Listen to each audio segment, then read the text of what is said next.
This is Democracy Now!, democracynow.org, War, Peace, and the Presidency. I'm Amy Goodman with Juan Gonzalez. On this election day, we look now at how Republican presidential candidate Donald Trump may try to prematurely claim victory, just as he did the early morning hours after Election Day 2020. At a recent campaign event in Arizona, Trump was interviewed by former Fox News host Tucker Carlson and anticipated declaring victory while he pushed a narrative of widespread fraud by Democrats. We're doing very well. I think we're leading by a lot. And if we can keep that cheating down, because they're a bunch of cheats, if we can keep that cheating down, we're going to have a tremendous victory. I think it'll go down as one of the greatest victories of all time. So we're going to have an exciting time. We're going to have an exciting time. In key swing states, officials are bracing for conspiracy theories and violence, especially in cities Trump accused of electoral fraud in 2020, which have sizable black populations like Philadelphia, Atlanta, and Detroit, where Trump supporters tried to stop the count. This is Detroit City Clerk Janice Winfrey. In the building where we do the actual work, here on the boulevard, we've replaced all of our first floor windows with bulletproof windows. We have updated our security camera system. We have updated the number of security plainclothes as well as uniformed. And we're just making sure that we're all safe. My concerns are not with the administration of the process. I'm very confident in that process. But I am concerned and hopeful that our country will accept whatever the outcome of this election is in a peaceful and a unified manner. If and when Trump tries to prematurely declare victory, he won't do it alone. He has allies in battleground states. The cover of this week's New York Times Magazine reads in large font, "A Republican movement driven by disinformation has taken over election boards across the country. As voters go to the polls, a certification crisis looms that could threaten American democracy." That quote is from a major investigation by our first guest, Jim Rutenberg.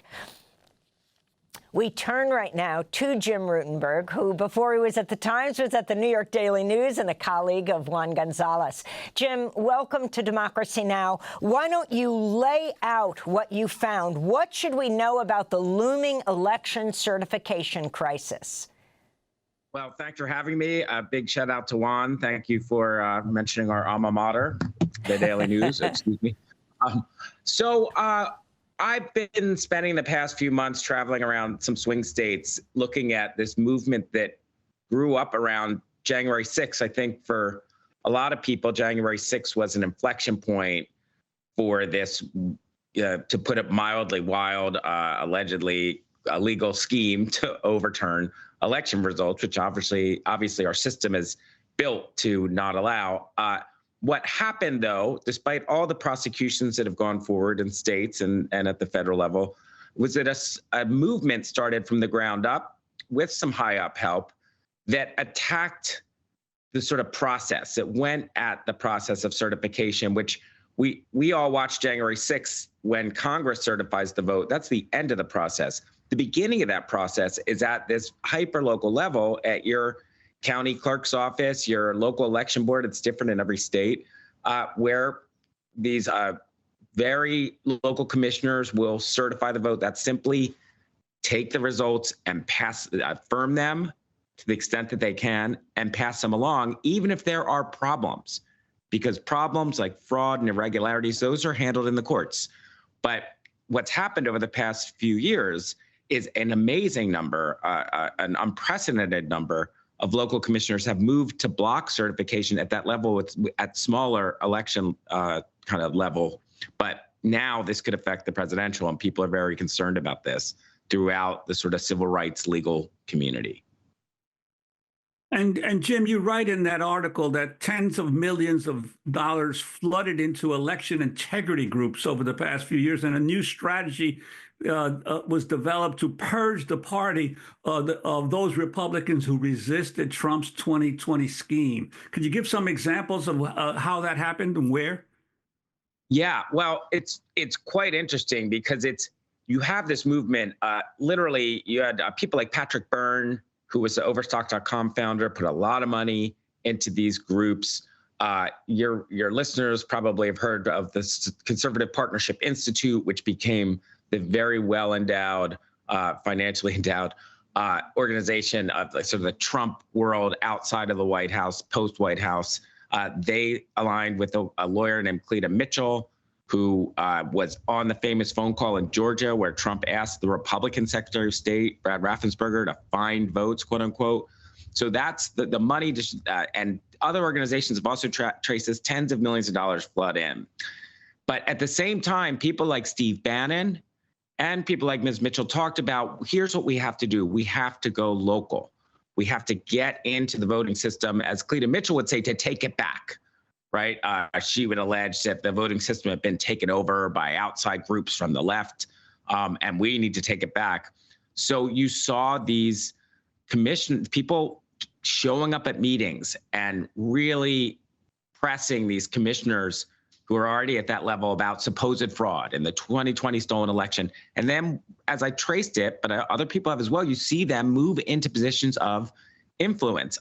In Washoe County, Nevada, there was already one person who voted against the certification in 2020, very rare at that time, was joined by a second member, Mike Clark, who starts voting against certifications. They start pressuring a third Republican to try to vote with them.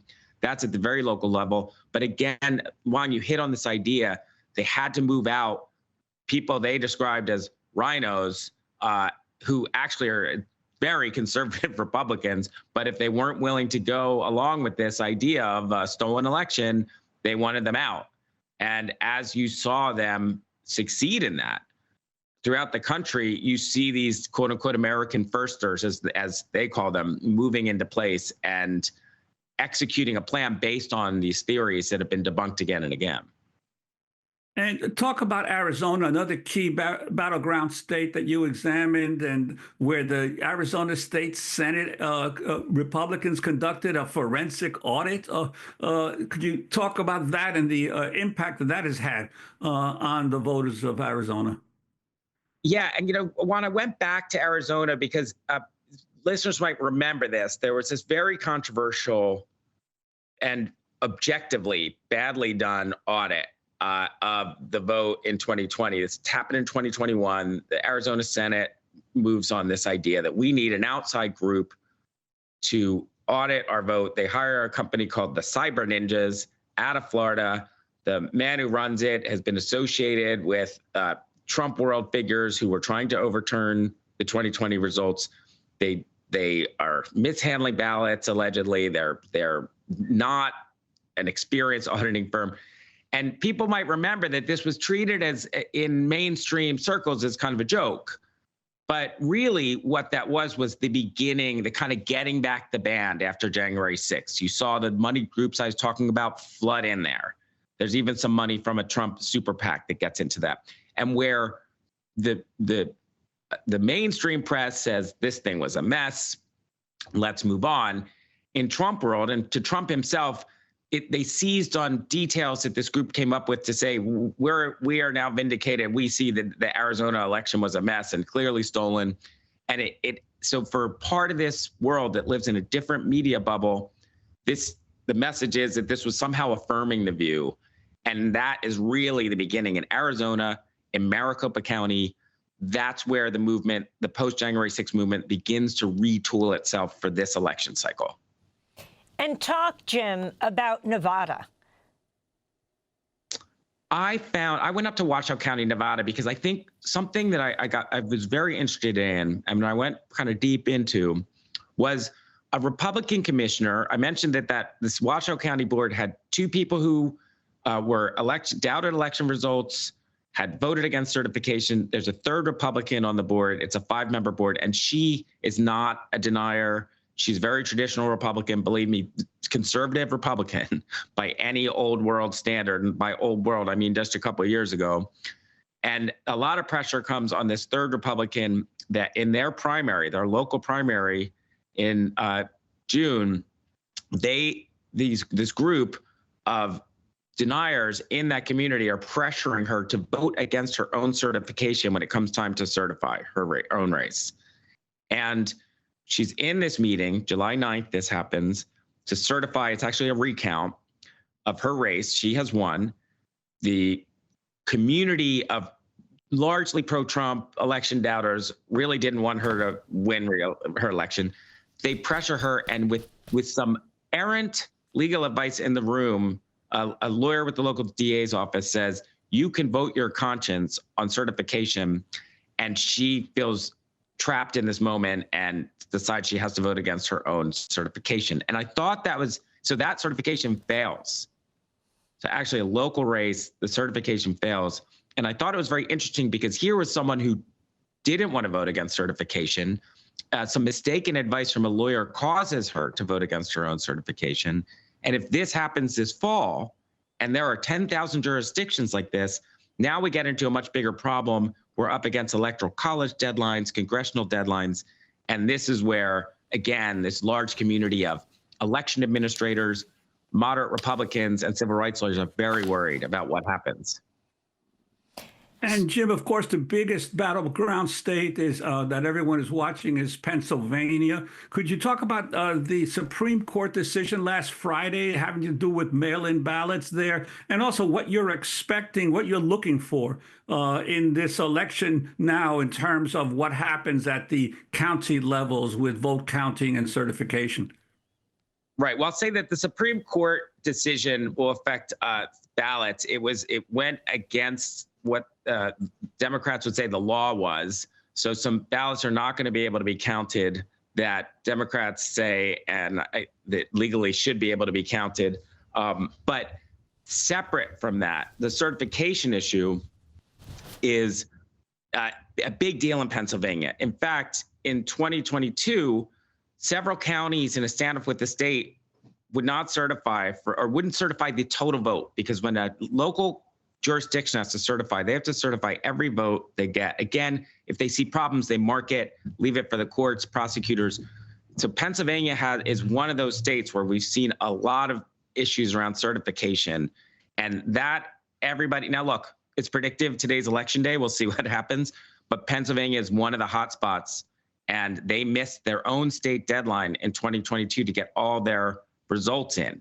It wasn't a presidential, the Electoral College wasn't involved, but they have missed a deadline because of some boards that were holding off on certification, at least the full certification. So all eyes are really on Pennsylvania as much as anywhere else, especially given the importance of the state. And finally, as we end, Jim Rutenberg, if you can talk a little more about the Electoral Count Reform Act passed 2 years ago. It's actually bringing that up. That is what gives election lawyers and administrators great heart. Congress passed a new law to make it harder to do something like January 6th. It set a new deadline for states to get their results in, the idea being that any kind of mucking around with certification will be fast-tracked by the courts. It raised the bar for people in Congress to object to results. So it tried to tighten things up. It clarified the vice president's role, even though really that didn't need clarifying. If listeners will remember, there was a pressure on Mike Pence to somehow reject these votes. It was not legally something he could do, but that's been clarified. The issue is the potential loophole. And again, this is a long shot, but it could be enough to inspire some people to try. There's a new hard deadline that I talked about. It's December 11 this year. And the law doesn't make it very clear that if a state is involved in some big certification fight or who knows what else and misses that deadline, it's not clear what happens. Now, the courts, people tell me, will sort that out. But if Congress is in full control of Republicans and Trump is lost, you could see that, and some people see that as a pretext to say, X state missed its deadline. We have to talk about the alleged fraud in that state, which will be why it would have missed the deadline, as there will be allegations of fraud. And now do we get into a January 6th situation again? Well, Jim Rutenberg, we want to thank you for being with us, writer-at-large for the New York Times and New York Times Magazine. We'll link to your recent articles, The Army of Election Officials Ready to Reject the Vote, and Trump Preparing to Challenge the Results Puts His 2020 Playbook into Action, as well as your New York Times Magazine piece. Again, folks, tune in tonight On democracynow.org and to your radio and television station for our 4-hour election special, War, Peace, and the Presidency, from 8 p.m. to midnight Eastern, also expanding tomorrow to 2 hours in the morning, 8 to 10 in the morning.